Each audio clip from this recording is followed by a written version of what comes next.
So with that, I am so excited to introduce our final speaker of the night. So our final speaker of the night is Natasha.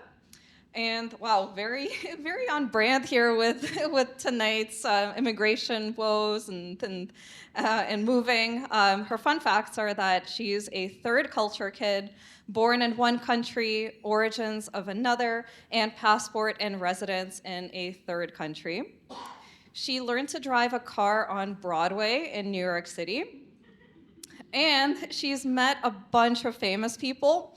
And one that stands out is the former US Secretary of State, Condoleezza Rice, who Natasha met wearing her PJs at a hotel. Very cool. Natasha, come on up here and share your fuck up.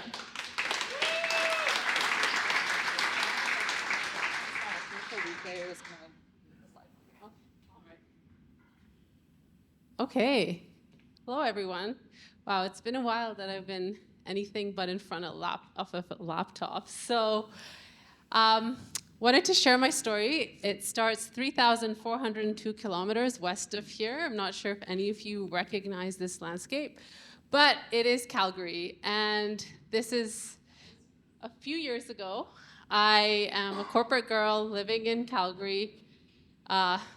Working for a really good tech company, making way more money than I needed to. Got sent out there to work with a bunch of oil and gas companies, which is what took me there.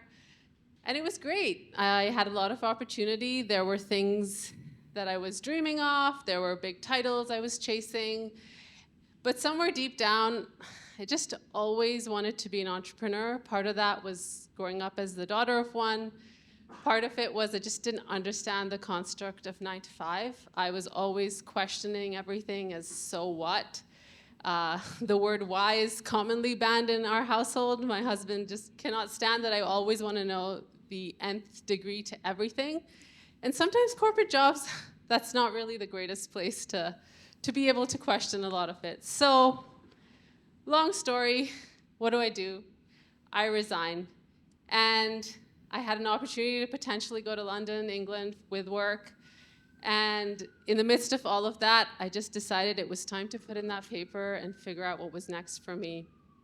I obviously hadn't figured out what that might be. Being an entrepreneur was more of a dream. And so I figured I'll just go back to Toronto and I will figure it out. I'll probably get a job or, we'll see where life takes me. So a little bit of just reckless young behavior, and I guess I could just make do with that decision. And so off I went. Fast forward a few months, I'm now in Montreal on a road trip, and it's Thanksgiving, I remember, Thanksgiving. And I'm with my now husband, wasn't at the time, but I'm open the boot of our car and there's a few clothes lying around, and I'm just like, okay, this was not the clothes we had packed, but I don't know how many of you can relate to the fact that your dry cleaning seems to need a road trip before it ever gets to where it needs to be cleaned. And this was back when, more of us were outside of our homes. We dressed up more often. Remote work wasn't really a thing. And so I'm in Montreal and I'm like, why is my dry cleaning from 3 months ago in the car too? And I'm just sitting here and I've already obviously been interviewing a few really cool startups, a few bigger ones, and I hadn't quite accepted anything, so I wasn't really sure what's next, but I suddenly thought, could this be a business idea? Like if I need a cab, I can get Uber. If I, want to get food home, we had Foodora at the time, Uber Eats, whatever. There were options, but I was like, clothes, we wear them every day. But somehow solutions to take care of them are still very way back in time. So I thought about it, and of course it was very different to my background, but it felt like there was a market for it. That weekend, spent a little bit more time Googling, looking at maybe what this might mean. And just to before I knew it, we got back to Toronto and in my condo, and I'm like, okay, like any good MBA, I sit down and I'm like, let's really figure out if this could really work. And so I saw that it was being done in Europe, in the US, in meaningful ways. And I was like, did my market research, walked to the Starbucks down the road, stopped a bunch of random strangers, asked them random questions about their garments. Awkward, but I was hustling. Went to the local dry cleaner, was like, what does your turnover look like? Like, if you could digitize your business, what would that do? And kind of took the experience I had from tech and kind of applied it to a very, very different space. But I was optimistic, and this was probably my chance to be an entrepreneur and to really get to see what that feels like. And so, not before long, Vaundry was born, kind of my spin on virtual laundry. Of course, it did not start like that. It started in a condo. It started with other people's clothes, and now in my condo, and like things moving through. We partnered with vendors in the city. We basically did the logistics and the app and all of that for it. And we were really set out to be like Toronto's first like premier laundry, dry cleaning, picked up, delivered, and brought to you. And so it was great. We were growing 20% month over month. We raised a little bit of money. We got a basement office in Corktown. And so things started to click. It was never super linear or straightforward where I was very sure about what was next. But it felt like I was following the motions and I was getting somewhere.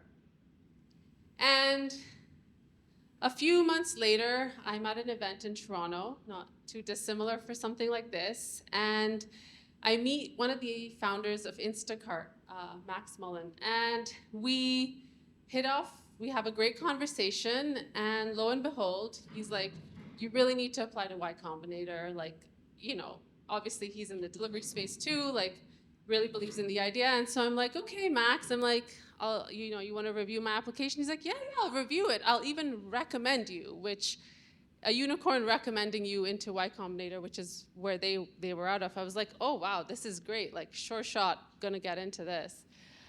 Simultaneously, I was, being invited to speak at tech events. I was featured on a podcast from LA. I was accepted into Next Founders. And so everything was going as you would hope as an entrepreneur. And so I felt very invincible and I felt very sure. And of course, nothing could go wrong. I mean, I hadn't experienced too much of that yet. And a few more months go by, probably been at the business about 2 years or so by now, and I'm at lunch with a few good friends who really believe in the business too. It's a Sunday afternoon, and we're just chatting and having fun, and I get a phone call, and I'm like, okay, it was from our ops manager, and I was like, what's up? And he's like, oh, so-and-so drivers just didn't show up to the shift today, and we're short drivers, and we were growing pretty quickly at this point. And like any founder, especially if it's a delivery business, in your free time, you're sometimes driving, even 2 years later. And so cut my Sunday short. Our business was built on the premise of being convenient. Most dry cleaners are like 9 to 5, Monday to Friday, when most of us are in the office. And so we had a lot of business on Sunday. And so I'm driving back downtown with my husband, and it's a Sunday, and we've been at the business a couple years now, and I'm really looking to fly in the sky and be above this kind of stuff. And I'm like, what am I doing? I'm still having to jump in and deliver. And this was when I started to have these moments of am I really building the business of my dreams? Is this really what I want to be doing?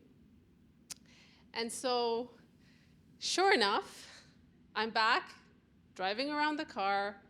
Doesn't look like this, but it's still full of laundry, a lot more organized and clean. And so, kind of back where I was. But this time I'm solving the problem. And I'm just really starting to doubt a lot of what I was doing. And I think, through this journey, I realized that I had certain expectations to build a business that were maybe not falling to the same kind of way that I had hoped. And as this was happening, as I started to have these thoughts, but again, there was nothing very clear-cut about what's going to happen next, and there was always that hope that things will always just keep getting better. And a few weeks later, I get this email. And I'm like, that's interesting. I didn't get in. And so this was kind of the start of like things not going how I had hoped. And I was so sure I was going to get in based on kind of what I had just told you. And sure enough, I had the opportunity to actually know a little bit more from Y Combinator. And part of it was they had funded a company that was very similar to ours not too long ago.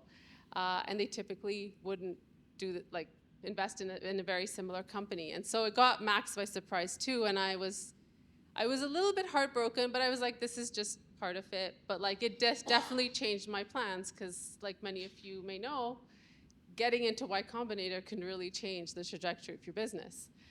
And so anyways, I didn't really give up and I kind of kept going. And as, I don't know if many of you kind of recognize this, but the Staples advertising campaign several years ago around that was easy campaign, I had these thoughts about how everything I was trying to do in my business was to bring ease and to bring convenience. And that's the real premise of what I was trying to build. But all along, there were a few things that were fundamentally not easy. And not for me, not that being an entrepreneur should be easy, but that didn't feel in flow and started to kind of bring together a few lessons that I had started to learn through the journey. One of them was that I was building a B2C business in Canada. Not only was my entire experience before this in B2B, I was also working in an industry that was very new to me.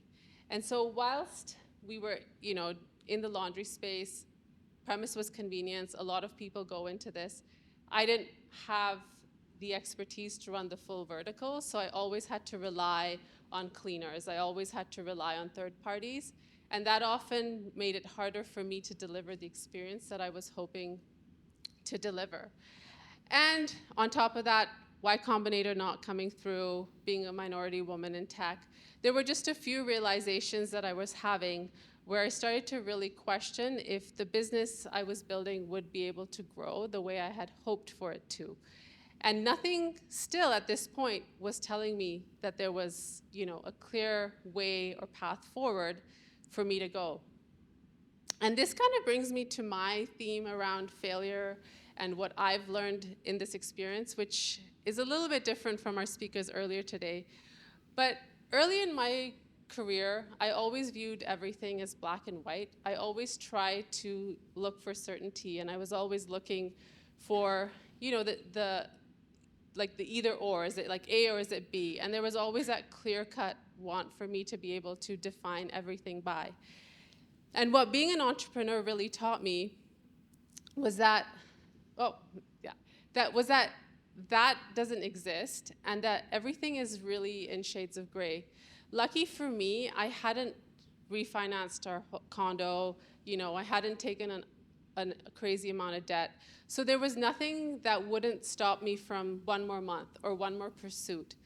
But as we were growing the business, this is now right around the time that COVID hit. And of course, the cleaning industry got decimated overnight because we worked with hotels and gyms and restaurants.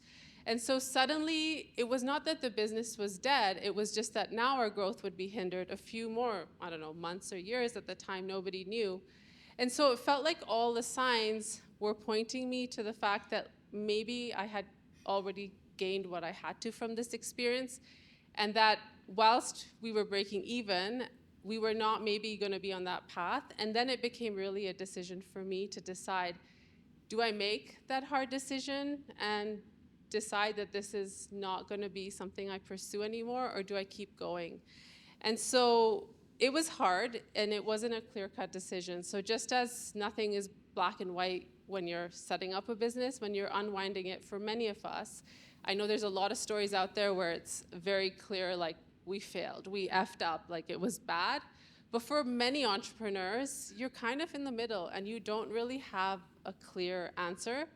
And I think that's something that I've learned through this journey, where only up till a few months ago did we finally wind down the last of our assets, because we tried to parse them out our vendors really believed in what we were doing. And so we tried everything we could to just keep going. But simultaneously, I started to look beyond and, kind of find myself now where I'm still being featured in articles in a very different light, where I'm now talking more about what every entrepreneur, every single one of you probably thinks of at some point. But for me, my learning has been to find your own definition of success. First of all, if I could rewind to the corporate girl in Calgary a few years ago, I would probably say don't quit that job and probably build your business on the side. There's just, the stakes are too high. I think there's a lot of glamorizing of you have to be all in or all in, and otherwise it doesn't really matter. But building a business is damn hard, and I think sometimes it's not that you fail, it's that you fail at the expectations you set for yourself. And so my expectations were so high because I had walked out of a job that paid a lot of money, and I was trying to get back to that place through my own business. And like many founders, paying yourself a great salary is the last thing on your agenda. And so it just puts that much more pressure on an activity that's hard enough. And so those are some of the things that I've learned through this journey. While Vaundry doesn't really exist anymore, we definitely had an impact on the vendors we worked with. We did send off some of our assets to them, and for me, I've come out a lot stronger out of this. And I mean, I'm still growing businesses and startups, but just not my own. So that's my story.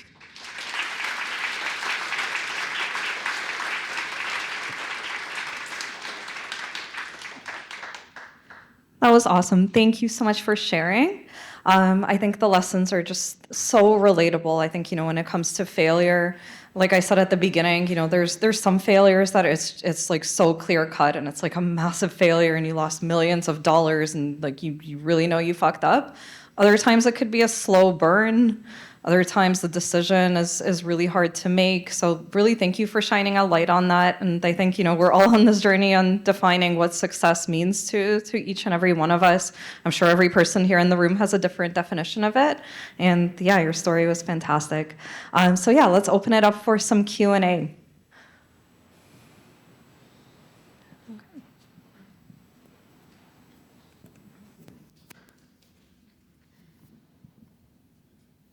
Hey, Natasha. So thank you for the story. And I could relate to that because I am also a corporate girly. So kudos to you for even getting started because it's not easy. My question would be, what would you suggest is can bridge can function as a bridge when a person lacks experience in certain industry and you also are hoping for business viability, or like you said, you didn't have B2C experience. Like you were more on B2B side.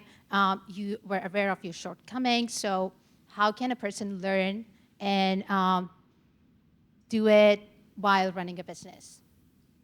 Yeah, for sure. I mean, I think, if, and there's still no reason why, I couldn't run this business. Max at Instacart definitely didn't come from grocery either. But I think what I would probably say is to find a partner or a co-founder or somebody with the industry experience. Like, every business needs that visionary who has the business brain, the strategy, just the overall ability to think big and to think where you want to take this.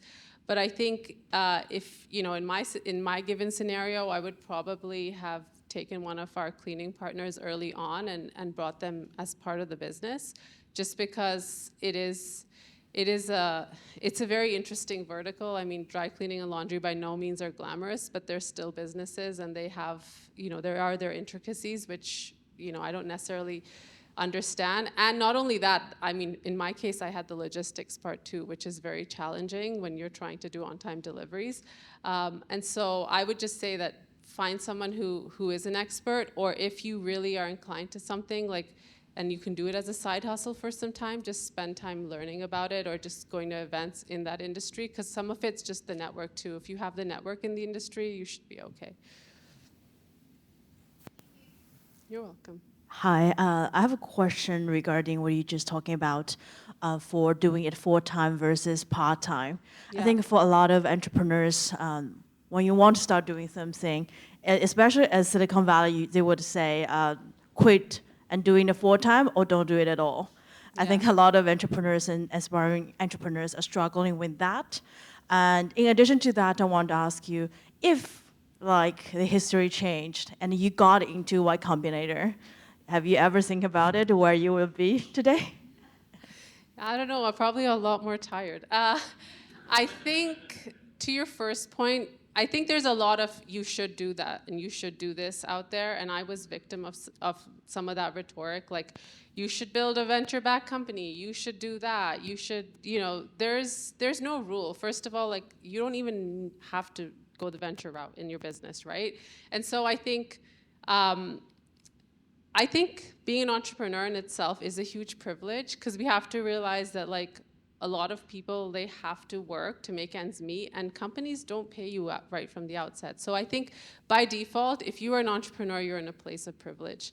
Now, if you're telling people that they have to do it full time or all or nothing, like that's just putting that much more pressure, or it comes from a mindset that you're entitled to be able to be like that. The majority of people can't pay their way through just being like, I'm gonna focus on my idea full time, unless you have the support for it. In my case too, the reason my answer wasn't as black and white is because I had a husband who was earning, right? So I think that's something to consider, and I do think that like there's so many businesses that have been successful as being side hustles first.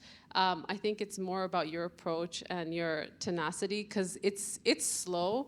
Like even Vaundry, if I was still doing it, if I got into Y Combinator, I still may have not been at year 5 where I thought I would be, but I would, it takes long, and for some reason we build these artificial constructs of time around when success should hit and what that should look like, and there's no such thing, right? So I think for me, it's just really breaking down that whole rhetoric and doing what works best for you, because entrepreneurship, as much as the whole world is there to support you, hopefully, it's still a very individual journey, and it can be tough, and you're answerable to yourself at the end of the day. Hi, Natasha. Thanks for sharing your story. I have actually 2 questions for you. So first one is, how did you find your first customer? And the second one is, when you were in the conceptualizing stage of your business, did you consider other types of business as well, like other than venture-backed business? Great question. It's funny that you asked me the first one, because my husband literally said, talk about your first customer today. We were in a condo, and we built these really cool flyers, or we thought they were cool, and we went soliciting around condo buildings, dropping them off and trying not to get in trouble, and running past security guards. And sure enough, we got yelled at in our own building. They didn't know we lived there. But our first customer came from our building. I still remember his name, Roy. And he used to use us like super regularly. And we had like built a 1-800 number and done all those things to make us look super big and legit, even though the 1-800 number routed to my cell phone. We did all of that. And I had like different names just so that it sounded like we have a big customer support desk. And people thought we were really big. So that was the first customer, just from doing that. And then, sorry, your second question was, you'll have to remind me, I'm forgetting now. Oh, another type. So we never ended up like, I mean, we got into some accelerators, we took some like friends, family finance, angel funding, but I think for me, it was just, I was doing what I was told, and that was kind of, okay, you're building a tech startup, so this is kind of what you do, and you go through like these motions. To be very honest, I didn't at the time, and that was, again, mindset, and I was trying to build what everyone else was telling me to build. But in today's day, if I ever built a business, I would be very unlikely to take any kind of venture money from all the knowledge I've gained now. There's nothing wrong with it, but I think people don't, I think people want it for the wrong reasons many times, because the ultimate goal is you're just trying to be successful, and if you're going to take on X amount of money, you're going to hopefully return multiples of that. And I think that comes with just added pressure. And so unless you're building that kind of business, and I think for us, in fairness, we were trying to build a bigger market kind of business that needed mass. So it was probably the right way to go, but probably not something I would do today, no. Okay. Hi, Natasha. My question was about the way you described winding down the business. It was, breaking even, but like it wasn't a crash and burn. It wasn't a raging success. The biggest analogy I thought of is like a breakup where you don't get closure. So I'm wondering, what's your sort of, looking back on it now, what are your thoughts on that? It could have worked. It wasn't like a definitive failure or a raging success, and you just decided in your own terms, in that nuanced way, the grey area you said, to wind it down. Is that impacting the way that you're advising new companies now? That's a good question and a good way of putting it, and it's something I've struggled with for a long time.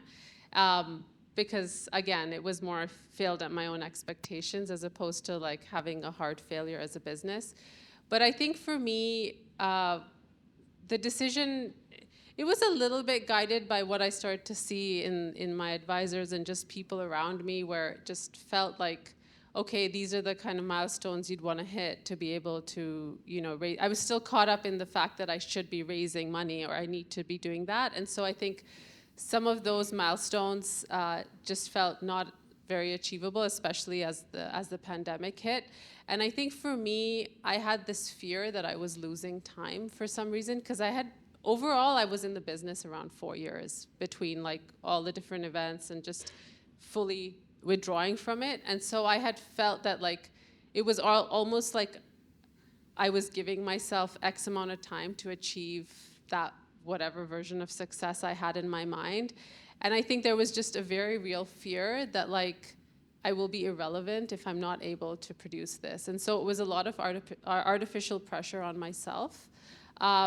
And also comparing to peers, right? I had a lot of friends who were entrepreneurs, either building software businesses or doing other things. And as they were progressing and growing, and I didn't feel like I was quite there yet, it became a little bit of like second guessing myself. And then, and in very real terms, I sometimes don't feel like I got full closure from the business. I mean, my co-founder was doing a few different things and seeing if we could pivot to pure online and not have any delivery. And so there were still things that we were trying even after I was not full-time in the business.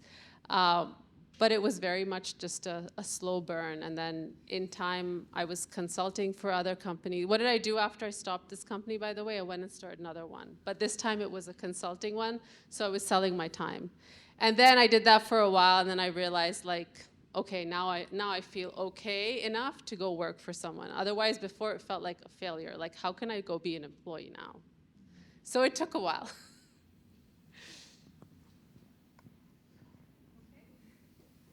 Great questions, everybody. Thank you so much. Thank you for sharing.